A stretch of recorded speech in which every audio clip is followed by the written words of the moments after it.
Imagine you are hiking in the wilderness, hundreds of miles away from civilization, and on your adventure you stumble across an object that appears to be out of place relative to its surroundings.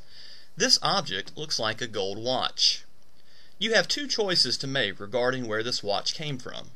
Your first choice is that the watch has always been there and was created through the same supposedly random processes that brought into existence the rocks and the trees. The second option is that someone, either purposefully or by accident, placed that watch there on the ground. Which of these options is more credible? Which option is better supported by the evidence? As we attempt to discover whether there is a God, proving there is a cause for the great effect we call existence is one thing. But let's take this a step further by illustrating that within the scope of existence are not billions of randomly created objects, but instead one grand design. If it is truly more credible to surmise that the gold watch, with its delicate balance and complexity, was placed in those woods by someone, then it is even more credible to assume that the delicate balance and complexity of our universe cannot possibly be the product of random chance.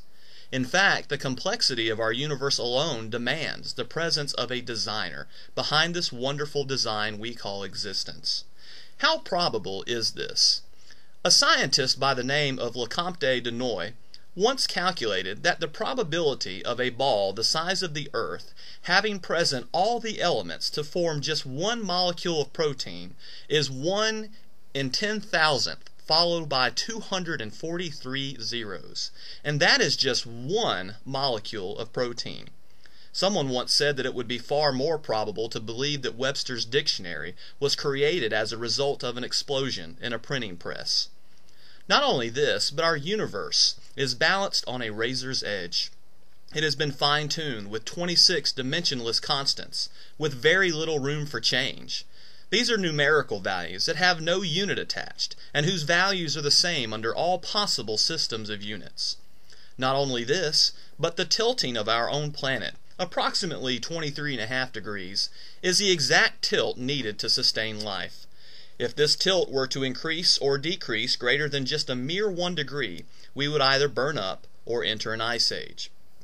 Our planet has an iron core, without which we would be harmed by the sun's radioactive rays. Our moon is 1/3 the size of our Earth, which is the exact size needed in order to regulate our orbit. In biology, we have something called DNA. These are molecules, encoded with genetic instruction, used in the development and functioning of all living organisms. DNA is microdigital, redundant, a self-duplicating information retrieval and storage system with its own inherent language convention. Not only this, but it is error-correcting, something no scientist today can accomplish in even the smartest computer, hence the need for programmers. And the chances of just one strand of DNA creating itself, given all of the elements present, is 1 in 10 to the 40,000th power. Also in biology, let's consider the flagellum. Flagellum is the whip-like hair that protrudes from a cell. But what appears to simply be a hair is in fact a very complicated molecular machine. This machine contains parts similar to an outboard motor on a boat. A drive shaft, a bushing, a stator, a rotor, and all of these parts have to work together in order for the flagellum to move the cell. None of them are independent of the other. How powerful is this molecular motor? It has an RPM of 100,000 revolutions per minute. For you car enthusiasts, the fastest car today can only do about 9,000 RPM, and it is redlining when it gets there.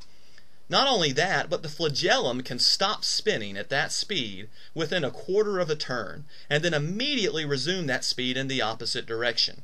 This is the most efficient motor in our universe, and well beyond anything we are capable of making, and it is only 100,000th of an inch in size. If you're sitting in a boat and no one is steering the motor, you would freak out.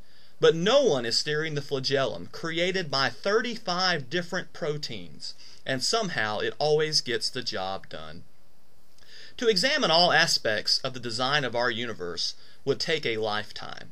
But with just these few examples, we have shown that the features and living things of our universe are best explained by an intelligent cause.